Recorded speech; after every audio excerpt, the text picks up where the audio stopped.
Um dos maiores erros que pequenos YouTubers cometem é enviar vídeos sem otimizar suas configurações primeiro. Na verdade, existem 7 configurações ocultas do YouTube que você deve ativar se quiser crescer adequadamente. E não defini-las corretamente em primeiro lugar pode ser o motivo pelo qual seus vídeos não estão tendo muitas visualizações. Vamos direto ao assunto. Então, a configuração número 1.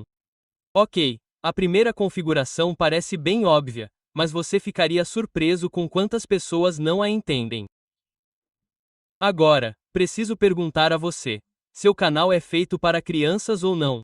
Porque na verdade existe uma configuração bem específica para isso, e você a encontrará nas configurações avançadas do YouTube Studio. Agora, isso pode parecer simples, mas a escolha errada aqui pode prejudicar seriamente seu canal. Se você marcar seu canal como feito para crianças, o YouTube desativará seus comentários. Ele removerá anúncios personalizados e limitará seu alcance. Tudo porque seu conteúdo será tratado como se fosse feito para crianças menores de 13 anos. Então, a menos que seu canal esteja literalmente fazendo músicas infantis, desenhos animados ou vídeos de brinquedos, você nunca deve selecionar feito para crianças, porque no momento em que você clica na opção feito para crianças, sua visibilidade e sua monetização sofrem um grande impacto, e você nunca conseguirá crescer tão rápido quanto um canal que tenha essa opção desativada. Então, sim, parece pouco, mas essa configuração sozinha pode determinar o seu potencial de crescimento. Portanto, certifique-se de que esteja correta e siga em frente. A próxima configuração é para essas coisas aqui. Essas são chamadas de tags do canal. Você pode encontrá-las no YouTube Studio em configurações e clicar em canal. Acho que, se você nunca as viu antes,